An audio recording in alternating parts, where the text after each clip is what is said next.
kamu lebih duluan durhaka sebelum anakmu itu tabu. Hati-hati. Jadi kalau urusan apa tuh gini, ya Allah jadikan saya orang soleh, bimbing saya untuk jadi orang soleh, dan jadikan ya Allah anak-anak saya anak yang soleh. Kan kita mas lu gini, ya Allah solehkan anak saya, solehkan anak saya. Cek malaikat teh ari elo.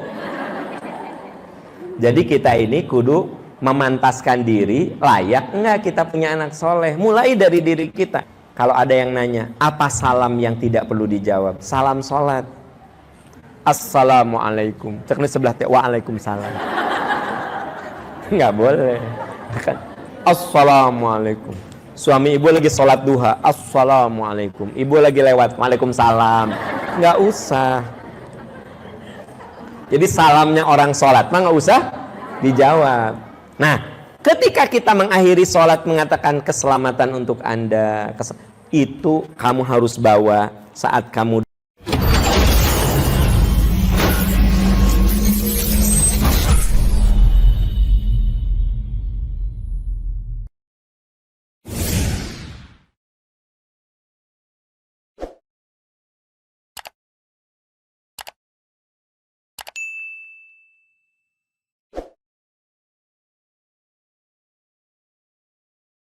ma'indakum yanfad, yang ada di tanganmu pasti habis.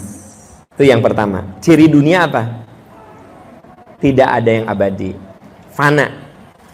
Dunia itu fana. Orang cerdas saja nanti pikun, Pak. Ada seorang profesor, pinter pisan, umurnya sekarang 76 tahun. Prof, sarang saha ka dia, Prof? Yang si ibu. Oh, sarang ibu, maksudnya sama istrinya. Saya teh mau manggil istrinya teh, Prof, punten ibu teh saha naminanya, Prof? Si mamah teh saha? Mama Ari sekretaris, Prof? Sinta. Kebayang teh nama istri hilap, si mamah teh saha? Dari kita, si mamah saha. Hari sekretaris, Prof? Sinta, si Sinta. Aya masalah teh? Tah, masalah teh aya masalah. Tong sok suudon hari jadi jeneng. Beliau ini lupa nama istrinya karena sudah 48 tahun menikah, dia nggak pernah manggil nama kepada istrinya, manggilnya mama. Mama 48 tahun. Hari di kantor kan sekretaris Sinta, coba surat dari rektor mana? Sinta. Wajar kalau waktu saya tanya hari istri, Prof saha? Mama. Saha Prof namanya? Mama. Hari sekretaris Sinta. Jadi sebenarnya tidak, yang bermasalah kalau Sinta dipanggil mama. Nah itu yang masalah. Perlu Anda persoalkan. Iya, Sinta dipanggil mama. Mama Kasinta teh. Tak eta yang masalah. Karena nama istrinya ternyata Yuyun. Bu, jadi yang namanya dunia itu fana, nggak ada yang abadi. Terus dunia mah tempat ujian. Nah, saya lagi cerita ad-dahru. Ad-dahru itu artinya manusia tadinya tidak ada menjadi ada, nanti tidak ada lagi. Sekarang kita dalam ada di mana? Nah, dunia itu apa? 3 cirinya. Fana, dunia itu ujian. Bu, saya lihat Anda ya kayak tidak ada masalah. Kalau saya gali satu persatu, kabeh bermasalah. Ya, wajah Anda tehnya kayak nggak ada masalah gitu. Digali tuh. Semua ada masalah. Dan setiap orang punya masalah yang beda-beda. Iya, beda-beda, Bu. Sebenarnya memang Allah menciptakan manusia tidak ada yang sempurna. Selalu kurang itu, kurang ini. Punya suami kasep, bodoh deh, kan kurang. Kasep kan bodoh. Kata teman-teman teh, suami kamu ini cakep gitu. Tapi jangan diajak ngobrol. Kenapa gitu? Kurangnya capek. Pokoknya suami aku mah lihat aja, udah aja, jangan diajak ngobrol. Kalau diajak ngobrolnya aku tuh jadi capek. Kenapa? Bodoh pisan. Nah, gitu. Jadi artinya itulah bahwa yang namanya dunia itu emang teh aya nu sampurna, ujian ya. Bu, Pak, Ibu belum punya suami, ujian. Udah punya suami, ujian. Belum punya anak, ujian. Udah punya anak, ujian.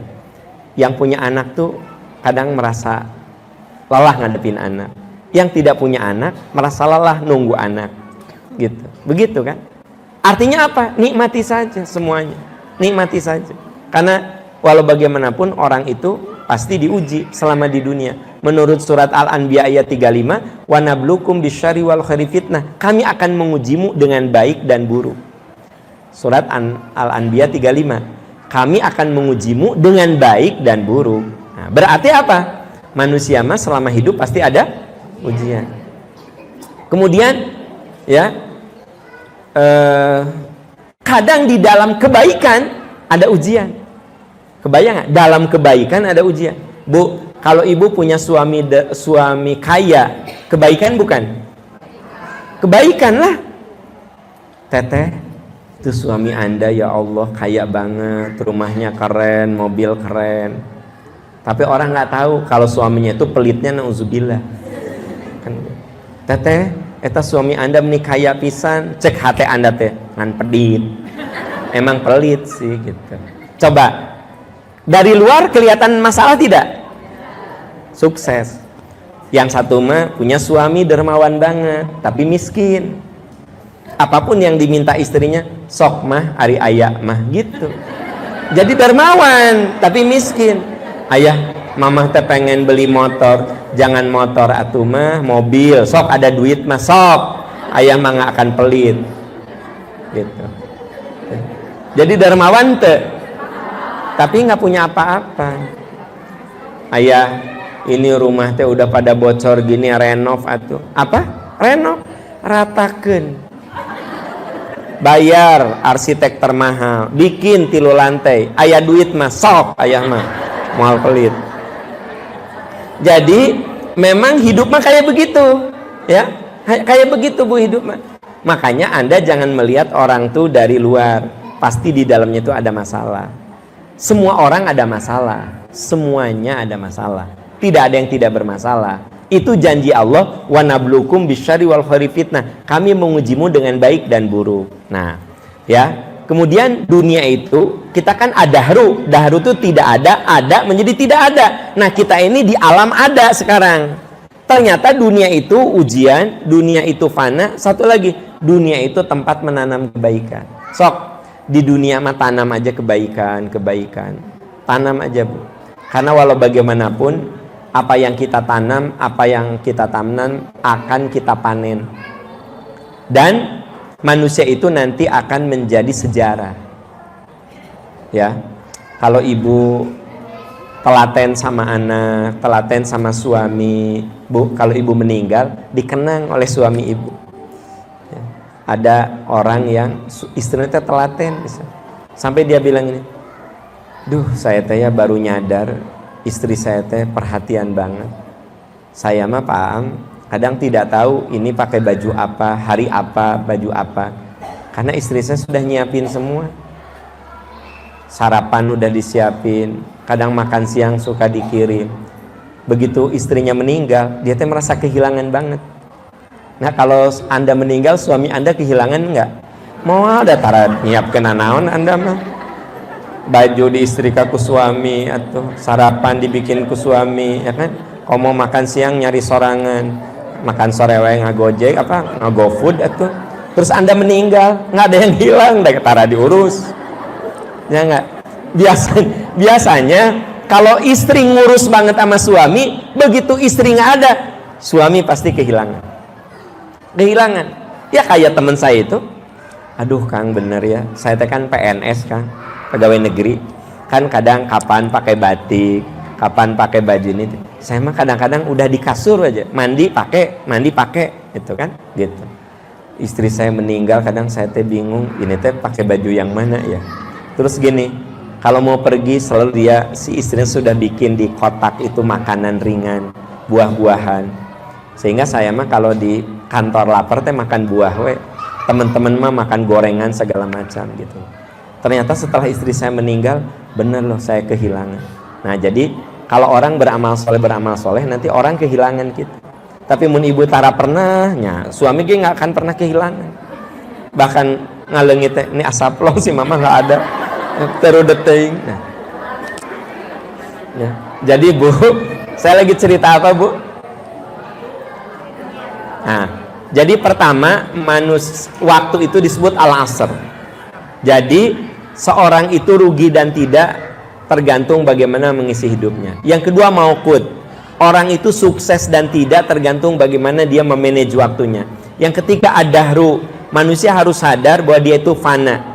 Suatu saat pasti akan meninggalkan dunia ini. Karena dahru itu untuk mengatakan tadinya ada, tadinya tidak ada, menjadi ada, terus tidak ada lagi. Nah sekarang kita menjadi ada, sedang ada di dunia.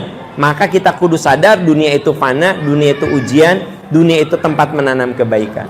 Dan yang keempat, Allah menyebut waktu dengan istilah al-ajal. Ajal.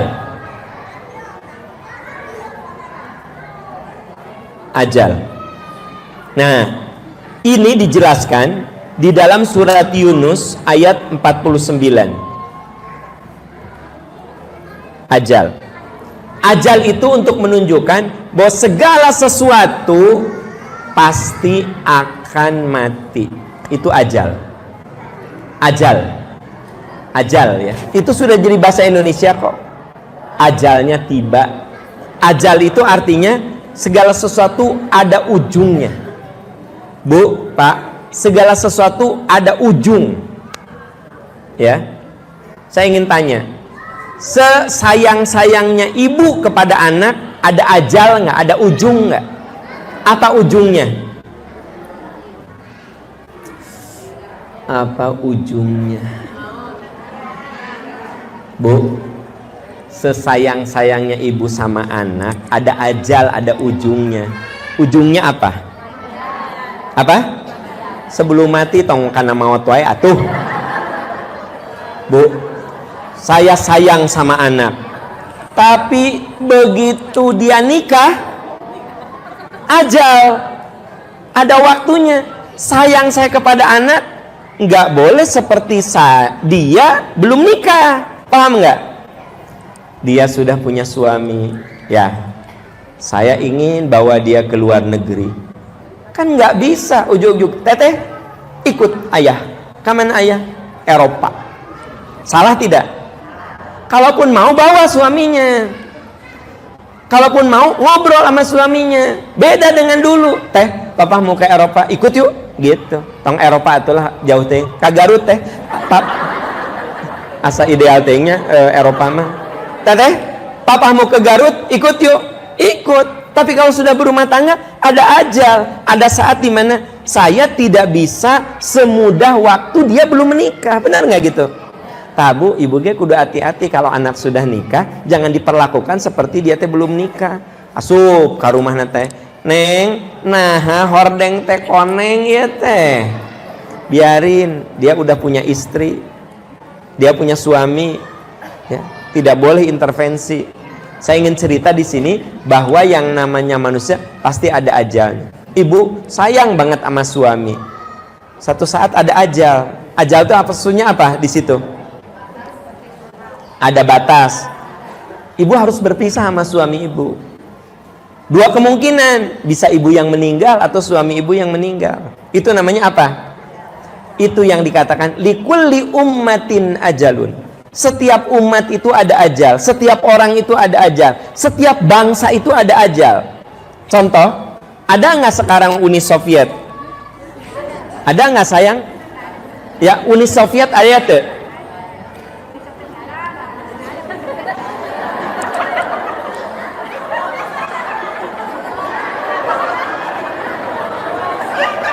Ya. Bukan budak mamun kita lucu.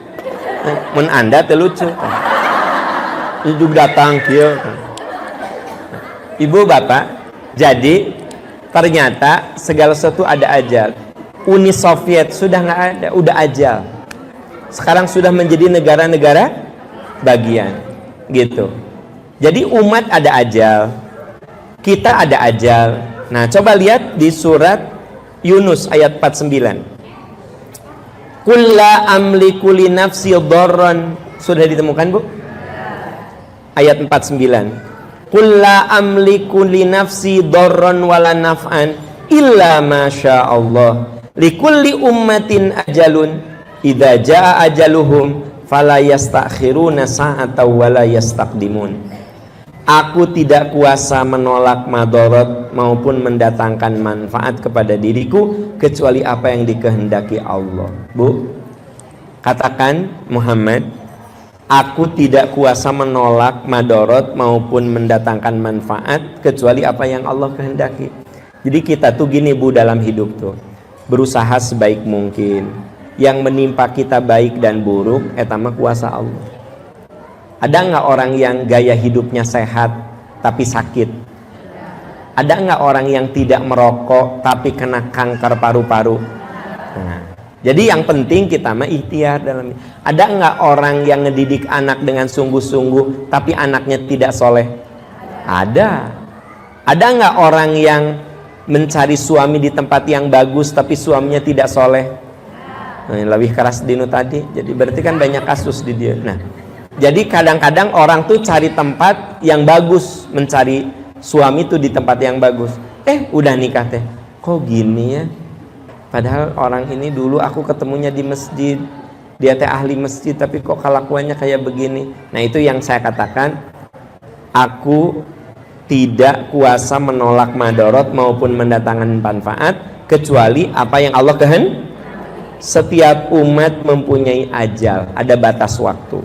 Bila ajal tiba, mereka tidak dapat meminta untuk ditunda atau dipercepat sesaat pun. Jadi kalau ajal seseorang sudah tiba, dipercepat nggak bisa, ditangguhkan nggak bisa.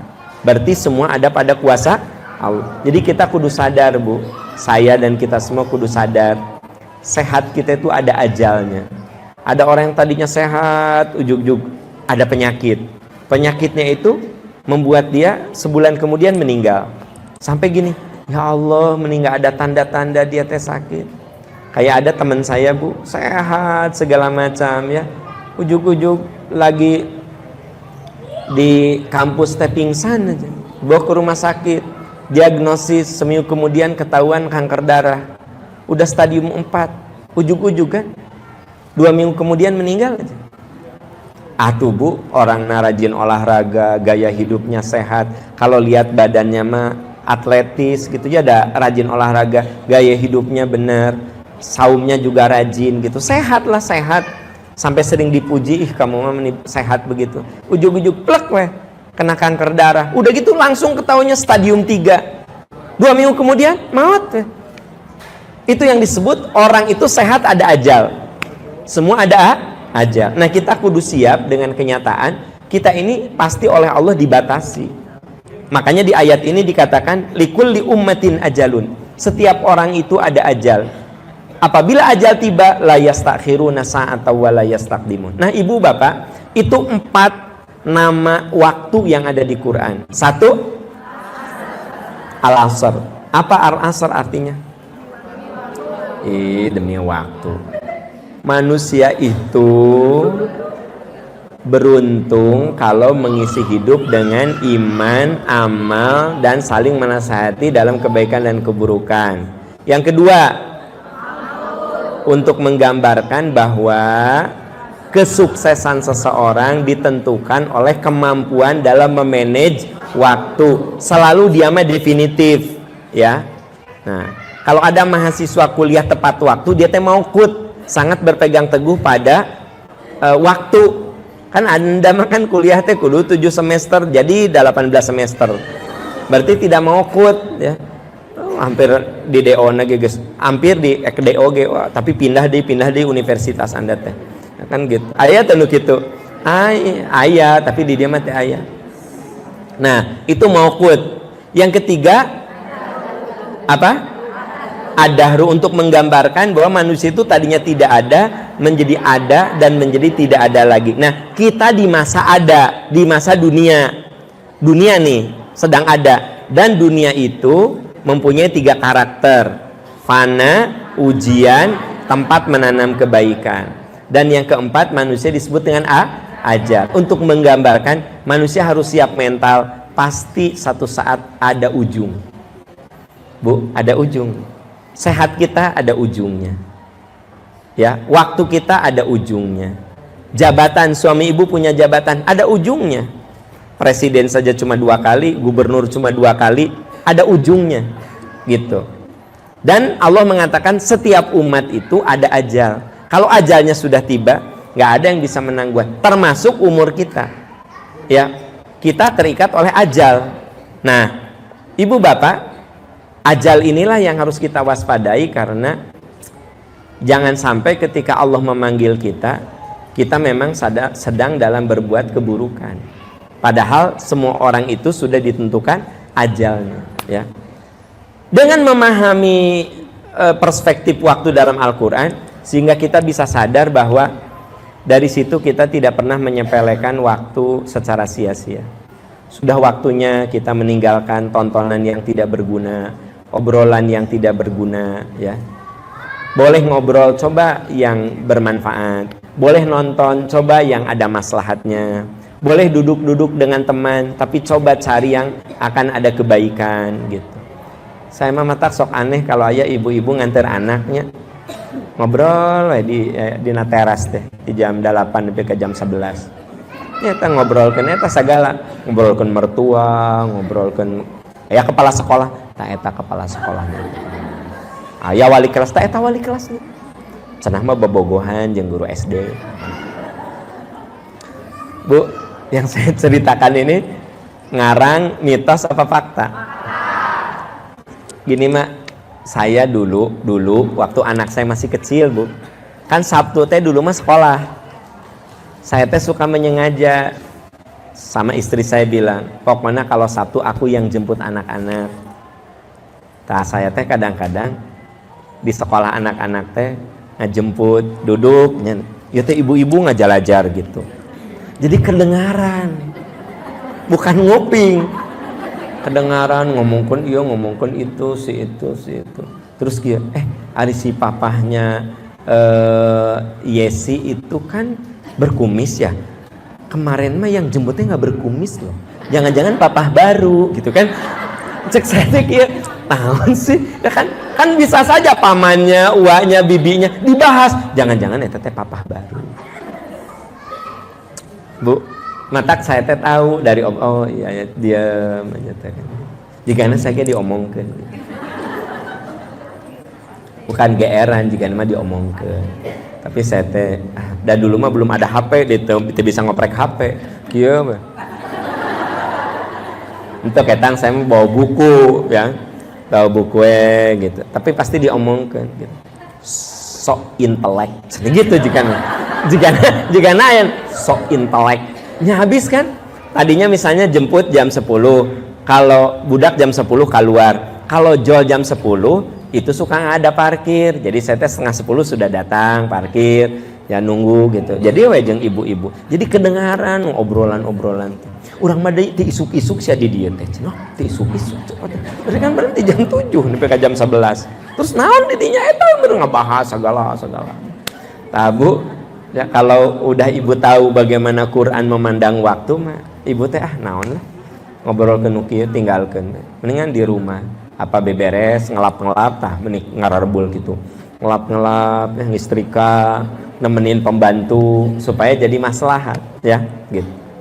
Karena memang manusia itu makhluk yang terikat waktu. Surat apa?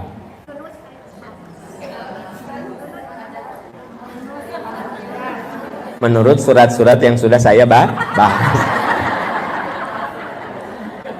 Ibu, Bapak, itu saja yang bisa saya bahas pada hari ini. Saya sudah ceramah 1 jam 1/4 loh. Tadi jam 10, sekarang 11/4. Demikian yang bisa saya bahas. Maaf kalau ada hal-hal yang tidak proporsional. Semoga Allah memberkahi kita semua. Subhanaka Allahumma wa bihamdika asyhadu an la ilaha illa anta astaghfiruka wa atubu ilaik. Walhamdulillahirabbil alamin. Wassalamualaikum warahmatullahi wabarakatuh.